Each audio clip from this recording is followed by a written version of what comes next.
Did you ever wonder how people lived before the internet, before cars, even before electricity? Did you ever truly think about how people shared their days, their very lives, when the world was so different? Long ago in the Middle Ages, between the years 500 and 1500. Number 8. The peasant household. Life for the vast majority of people in the Middle Ages was lived in the shadow of a manor, or within the bounds of a small village. Their homes were humble, often little more than a single room, sometimes with an added small lean-to for animals. This singular space served every function of daily existence: sleeping, eating, cooking, and working. Within these confined walls, multiple generations of a family lived shoulder to shoulder. The air inside the hut might be thick with the smell of wood smoke from the central hearth, which provided both warmth and a cooking surface.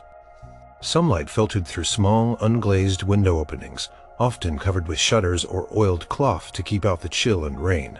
The floor was typically packed earth, sometimes strewn with rushes for comfort and hygiene. A typical peasant household would include parents, their children, and often one or both sets of grandparents. Sometimes an unmarried aunt or uncle, or even a distant cousin, would also find a place under the same roof. The oldest members of the family held a respected, indeed vital position. They were the living repositories of knowledge. Grandmothers taught younger girls how to spin wool into thread, using a drop spindle, a constant rhythmic task that provided the raw material for all clothing. They showed them how to weave on a simple loom, how to mend torn garments with skill that extended the life of every precious scrap of fabric. They knew the recipes for simple sustaining meals, how to preserve food through salting or drying, and the properties of various herbs for medicine. Grandfathers passed on wisdom about farming. They knew the best times to sow particular crops, the signs in the sky that foretold changing weather, the techniques for maintaining tools, and the methods for caring for the few animals the family might possess. Perhaps a pig or a few chickens. Their hands, though gnarled with age, could still expertly repair a fence or fashion a handle for a hoe. Children grew up constantly surrounded by their elders. Learning was an immersive experience, not confined to formal lessons. A child observed their grandmother stirring a pot over the fire, watched their father plowing the field, and listened to their grandfather recounting stories of past harvests or difficult winters. There was no separation of age groups for activities. Everyone contributed to the household's survival. Younger children were looked after by older siblings and grandparents, while parents were out in the fields from dawn till dusk. A toddler might play at the feet of their grandmother as she spun her gentle humming, a constant backdrop to their early life. Older children helped with chores, fetching water from the well, gathering firewood, or tending to the animals. The concept of retirement did not exist in the way it does now. An elderly person continued to contribute as long as their body allowed their roles, adapting to their physical capabilities. If they could no longer work the fields, they could tend to the kitchen garden, care for grandchildren, or make useful items indoors. Their very presence provided stability and continuity. The family's survival depended on this collective effort. A deeply interwoven tapestry of ages and skills. Meals were shared from a common pot, everyone sitting together eating simple fare like pottage dark bread and perhaps some cheese. The shared hardship and the shared triumph of a good harvest forged incredibly strong bonds within these multi-generational units. These homes were not just shelters, they were living, breathing examples of how human beings relied on each other across the years of their lives to simply endure and thrive in a demanding world. Number 7. The noble household. Life within the stone walls of a medieval castle or a grand manor house presented a vastly different picture from the peasant's hut, yet it was equally, if not more, steeped in intergenerational living. A noble household was a sprawling, complex entity, far more than just the immediate family of the lord and lady. It was a small, self-contained community, bustling with activity, often housing dozens, sometimes hundreds of individuals. The lord and lady, Their children and their own aged parents often lived together in the most prominent chambers. Beyond the core family, the castle was home to a vast retinue. Distant relatives, young squires and pages, experienced knights, ladies-in-waiting, governesses, tutors, chaplains, various arts tingent of domestic servants. Children in a noble household rarely spent their early years solely under the care of their parents. From a very young age, often as early as 7 boys, might be sent away to another noble household to serve as pages. Here they learned manners, basic literacy, and the rudiments of chivalry under the guidance of older knights and experienced servants. Girls, while generally remaining in their own household, were often placed under the tutelage of the lady of the castle, an older gentlewoman, or an experienced governess. These older women taught them needlework, household management, basic healing, and the social graces necessary for their future roles. The grandmothers of the household, often dowager ladies, held significant sway. They were often powerful figures, advising their sons and daughters-in-law on matters of family alliances, estate management, and the raising of grandchildren. Their long experience in navigating the intricate world of noble politics made their counsel invaluable. The daily rhythm of the castle involved people of all ages interacting constantly. Young pages might serve meals to the lord and his elderly advisors, learning courtly etiquette by observation. Seasoned knights, often men who had served the family for decades, trained younger squires in combat and strategy in the castle courtyard. An elderly chaplain, whose wisdom and counsel were sought by all, would educate the young noble children in scripture and history. The various living quarters within the castle reflected this multi-generational structure. While the lord and lady had their private apartments, young pages and squires often shared dormitory-like spaces, while older, more esteemed retainers might have their own small rooms. Servants ranging from young scullery maids to ancient cooks, who had seen generations of the family come and go, lived in their designated quarters, often near the kitchens or service areas. Feasts in the great hall brought everyone together, at least socially, with a strict hierarchy of seating, but a shared experience of communal dining and entertainment. The stories of past glories told by elder knights, or the tales sung by a traveling bard entertained both the young and the old. The very structure of succession meant that the eldest members of the family were crucial. The lord's parents, even after relinquishing direct control, remained figures of authority and continuity, their presence linking the current generation to the family's history and traditions. This constant interplay between the young learning and adapting and the old providing wisdom and stability formed the backbone of a noble household. It was a highly organized system designed to perpetuate family power, wealth, and status across the centuries, relying heavily on the transmission of knowledge and values from one generation to the next, all within the bustling confines of a single, formidable dwelling. Number 6. The artisan workshop. Towns and cities, though much smaller than modern metropolises, were growing centers of commerce and craftsmanship in the Middle Ages. Here, a different form of intergenerational living thrived within the artisan workshop.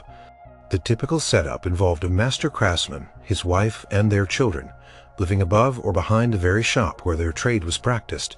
But this was not the extent of the household. Apprentices, typically young boys, or sometimes girls, joined the master's family for a specified period, often 7 years, to learn the trade. They became, for all intents and purposes, temporary members of the family, living under the master's roof and sharing his table. Journeymen, who had completed their apprenticeship but were not yet masters themselves, might also live in the workshop or nearby, working alongside the master and often sharing meals with the household. The workshop itself was a bustling space, filled with the sounds and smells of the trade. The clang of a hammer in a blacksmith shop, the scent of leather in a shoemaker's, the steady hum of a potter's wheel. Here, the transmission of skills was profoundly intergenerational. The master, a man of experience and proven skill, taught the young apprentices directly. He demonstrated techniques, corrected mistakes, and patiently guided their hands. Older journeymen themselves, still learning and honing their craft, would often act as immediate supervisors for the apprentices, reinforcing the lessons taught by the master and sharing their own tips and tricks. An apprentice might start with menial tasks, sweeping the floor or fetching materials, but gradually, under the watchful eyes of their elders, they would progress to more complex work, learning each step of the intricate process. Life in the workshop was entirely integrated. Meals were often shared communally with the master, his family, apprentices, and journeymen, all sitting together. The master's wife often played a crucial role in running the household, managing the finances and looking after the general welfare of everyone living there, including the young apprentices, who were far from their own families. She might also be involved in the trade itself, handling customers or preparing materials. Even the master's own children, from a young age, would absorb the atmosphere of the workshop, often helping with simple tasks and learning the trade by osmosis, perhaps destined to follow in their father's footsteps. The workshop was a dynamic learning environment where young people gained not only technical skills but also life lessons from their master and his family. They learned discipline, perseverance, and the importance of reputation in the community. The master was a surrogate parent, responsible not only for their training, but also for their moral upbringing and general well-being. This system created a familial bond that extended beyond blood ties, fostering a deep respect for experience and a clear pathway for the transmission of specialized knowledge from one generation of craftspeople to the next. Ensuring the continuity of vital trades within medieval society. Number 5. The monastic community. While not bound by blood, monastic communities, monasteries for monks and convents for nuns, represented a unique and powerful form of chosen intergenerational living in the Middle Ages. Individuals from all walks of life and of various ages chose to dedicate their lives to God, joining these communities. Young novices, sometimes as young as 7 or 8, might enter a monastery or convent, brought there by their families to be educated or to live a religious life. They would spend their formative years under the direct guidance of older, experienced monks or nuns. The abbot or abbess. The head of the community was a spiritual parent figure, often an elderly and wise leader who had served the order for many decades. Other senior members of the community, known as elders or spiritual directors, took on the responsibility of mating the younger novices. The daily life of a monastic community was structured around prayer work and study, all performed communally. Young novices learned the Latin, chanced the rules of the order, and the scriptures from older monks or nuns who had spent their entire lives immersed in these practices. The infirmarian, often an older and knowledgeable monk or nun, would teach younger members about herbal remedies and basic medical care. The librarian or scriptorium master, typically a learned elder, guided younger scribes in the painstaking art of copying manuscripts, preserving knowledge for future generations. In the monastery's fields or workshops, older, seasoned brothers taught younger ones about farming techniques, brewing ale, baking bread, or crafting tools. Every aspect of monastic life was a lesson passed down from the experienced to the novice. The communal spaces fostered this intergenerational exchange. Monks and nuns ate together in the refectory, often in silence, listening to scripture read by a designated reader. They prayed together in the chapel at specified hours throughout the day and night. Many monasteries had dormitories, where all members slept together, though later private cells became more common. The infirmary, where the sick and elderly were cared for, was another point of interaction. As younger members learned compassion and service by tending to their ailing elders, the very purpose of a monastic order was its continuation across time, and this depended entirely on the successful assimilation and training of new members by the old. The collective memory of the community, its traditions, its specific interpretations of religious texts, and its practical skills were all held and transmitted by the elder members. They were the living link to the founders and the past, ensuring the order's spiritual and practical integrity for the future. This form of living created a deeply bonded, self-sustaining family unit, united not by blood, but by shared spiritual purpose, and a hierarchical system of mentorship that ensured knowledge and values. Copend in Number 4. The Royal Court. The Royal Court was the epicenter of power, fashion, and culture in any medieval kingdom, and it was perhaps the most complex and expansive example of intergenerational living. Far more than just the king and queen and their immediate children, the court was a moving, breathing universe of people of all ages, from infants to ancient advisors, all connected by their service or relation to the crown. It often traveled with the monarch, moving between palaces, castles and hunting lodges, carrying its enormous retinue with it. The king and queen would live surrounded by their own children, and often their grandchildren, along with various aunts, uncles, cousins, and other more distant royal relatives. But the core family was just the beginning. Serving the monarch was a vast army of individuals spanning generations, young pages and squires, often noble boys sent to court for their education and advancement, began their service as early as 7 years old. They learned courtly manners, military skills, and basic administration from older knights, chamberlains, and household officials. Young ladies, perhaps aspiring ladies-in-waiting, would similarly come to court to learn etiquette and the arts of courtly life. From older, more experienced ladies-in-waiting in the queen's own retinue, the highest positions in the court were often held by elderly trusted advisors, chancellors, treasurers, and seneschals, men who had served the crown for decades, perhaps even across multiple reigns. Their immense experience and wisdom were invaluable to the monarch, especially in matters of diplomacy, law, and governance. Daily life at court was a constant spectacle of intergenerational interaction. Young pages might run messages for an aged chancellor, learning the workings of the kingdom simply by observing and listening. A seasoned master-at-arms would oversee the training of young squires in the tilt-yard. Grandparents, if present at court, might play a role in the upbringing of their royal grandchildren, passing on family history and expectations. Physicians, often older men who had studied for years, would attend to the health of the entire court, from the infant prince to the ailing king. Entertainers, including jongleurs, musicians, and storytellers, would perform for audiences of all ages, their repertoire appealing to both the young and the old. The court treasurer, typically a man of considerable experience, would manage the vast sums of money flowing through the royal coffers, often with younger scribes and clerks, learning under his supervision. The various parts of the palace or castle where the court resided reflected this diverse age range. While the royal family had their private apartments, vast dormitories or shared chambers housed the lower ranks of servants, from young scullery maids to ancient laundresses.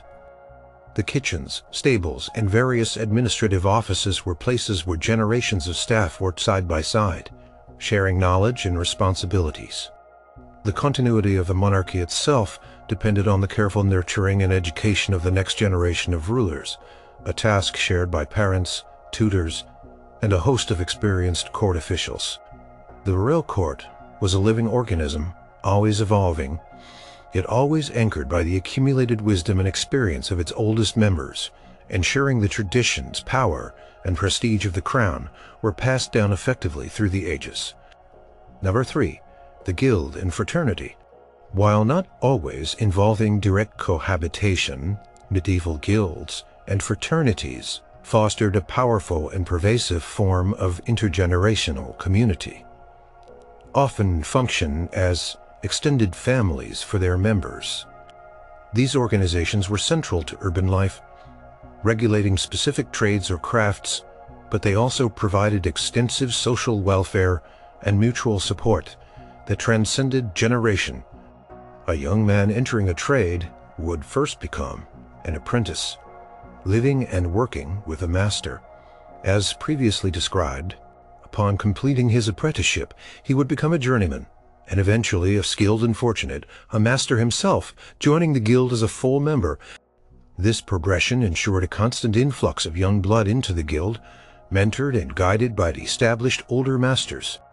The guild hall was the focal point of this intergenerational interaction. It was a common space where members of all ages gathered for meetings, feasts, and social events. Here, younger members would learn from the wisdom of older masters during discussions about trade practices, market conditions, or disputes. The oldest and most respected members often held positions of leadership within the guild, serving as wardens or masters, responsible for upholding standards, resolving conflicts, and looking after the welfare of the brotherhood. These elders were the guardians of the guild's traditions and its collective memory, passing down not only technical knowledge, but also the ethical codes and social responsibilities associated with their craft. One of the most striking aspects of guilds and fraternities was their commitment to the welfare of their members across the lifespan and beyond. Guilds often maintained funds to support sick or disabled members, ensuring they did not fall into destitution. Crucially, they provided for the widows and orphans of deceased members. A child whose father, a guild member, had died might be supported by the guild until they could learn a trade themselves, perhaps even within the same guild. This meant that young children who had lost their parents were not left entirely to their own devices, but were in essence adopted by the collective guild family. Older retired members, no longer able to work, would receive pensions or support from the guild, allowing them to live out their days with dignity. This reciprocal care system ensured that every member, regardless of age or physical capacity, was part of a larger support network. Feasts and religious processions organized by the guilds brought all members together, reinforcing their shared identity and communal bonds. Younger members would participate alongside older ones, learning the rituals and traditions that bound them together. The guild acted as a moral authority, enforcing discipline and providing a framework for ethical conduct. Guided by the wisdom of its long-standing members, this intergenerational support system was a cornerstone of medieval urban society, demonstrating how collective responsibility and mutual aid transcending individual households to encompass an entire trade. Number 2, the hospital and almshouse. Medieval hospitals and almshouses, unlike modern medical institutions, were primarily places of charity and communal living, often run by religious orders or wealthy patrons. They served a diverse population in need, creating an unplanned but deeply significant form of intergenerational community. These institutions provided shelter, food, and basic care for the sick, the poor, the orphaned, the disabled, and the elderly. A single almshouse might house an ancient, infirm widow, alongside an orphaned child, a young man recovering from an injury, and a person with a chronic illness. The very purpose was to provide a haven for those without other means of support, bringing together individuals of all ages who shared a common vulnerability. Life within these institutions was typically communal. Residents often slept in shared dormitories, ate together in a common hall, and shared in daily prayers or simple chores, according to their abilities. The care for the residents was usually provided by members of a religious order, monks, nuns, or lay brothers and sisters, who themselves spanned a range of ages, from young novices, learning compassion, to seasoned caregivers. The younger residents, such as orphaned children, would be looked after by older residents or the religious staff. They would learn basic skills and perhaps even literacy from their elders. Conversely, the more able-bodied residents, regardless of age, might assist in caring for the very elderly or infirm. A young person, perhaps an orphan, might help an old person with their daily needs, fetching water or assisting them to their bed. The elderly residents often played a quiet but important role. They might tell stories, offer comfort to the sick, or simply provide a stable, comforting presence. Their long lives had given them resilience and a deep understanding of human suffering, which they could share with younger, less experienced residents. These institutions were not just places for physical care, they were also spiritual havens. The shared experience of hardship and the communal pursuit of spiritual solace created a unique bond among the inhabitants. The rhythm of daily prayers, often led by an older chaplain, provided a unifying structure to their lives. Examples of such institutions could be found across Europe. St. Mary's Hospital in medieval York, for instance, cared for a mix of the sick, poor, and elderly. The Domus Dei in Portsmouth served as an almshouse for older infirm men and a place of hospitality for travelers. These establishments were living testaments to medieval charity, demonstrating how diverse age groups thrown together by circumstance and need could form a supportive, if accidental, family unit. They highlight a societal recognition that care for the most vulnerable required a collective effort, bringing together various generations under one roof to ensure mutual well-being and spiritual peace in a world without formal welfare. Number 1. The servant quarters in wealthy homes. Serving in the household of a wealthy noble, a prosperous merchant, or even a high-ranking cleric was a common path for many medieval individuals, and it created another distinct form of intergenerational living. A large household could employ dozens, sometimes hundreds, of servants, ranging from young children newly arrived from the countryside to ancient loyal retainers who had served the family for decades. These servants, while living separately from their masters in specific quarters, formed their own intricate social hierarchy and familial units. Within the larger household, the career of a servant often began at a very young age. Boys might start as scullery maids or stable boys, while girls might begin as maids of all work, typically entering service in their early teens, if not before. They were often sent away from their own rural families to seek opportunities in wealthier urban or noble households. Here they learned their duties, the household routines, and the unspoken rules of service, under the watchful eyes of older, more experienced servants. The head cook, the head stableman, the housekeeper, or the chamberlain were often venerable figures who had served the family for many years. They were the ones who taught the young recruits the ropes, instilled discipline, and sometimes acted as surrogate parents, providing guidance and protection in an unfamiliar environment. Life for servants involved shared living spaces. In castles and large manor houses, specific wings or sections of the building were designated as servant quarters, often simpler, less decorated, and sometimes quite crowded. Sleeping arrangements might involve shared rooms or even large dormitories. Meals were often eaten communally in the servants' hall, distinct from the Lord's table. During these meals, stories would be shared, advice given, and social bonds reinforced. Older servants would recount tales of previous generations of the family they served, or of earlier times, connecting the younger servants to the long history of the household. The laundry maids, often a multi-generational group of women, would work side by side, sharing gossip and wisdom.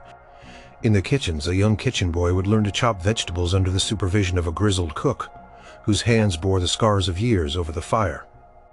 Servants often spent their entire lives in service to a single family or household, developing deep loyalty and a sense of belonging. The eldest servants, those who had seen children grow into adults and then become masters themselves, held positions of respect and sometimes even influence within the household, acting as trusted confidants or advisors to the lord or lady. They were the living memory of the household, knowing all its traditions, its secrets, and its quirks.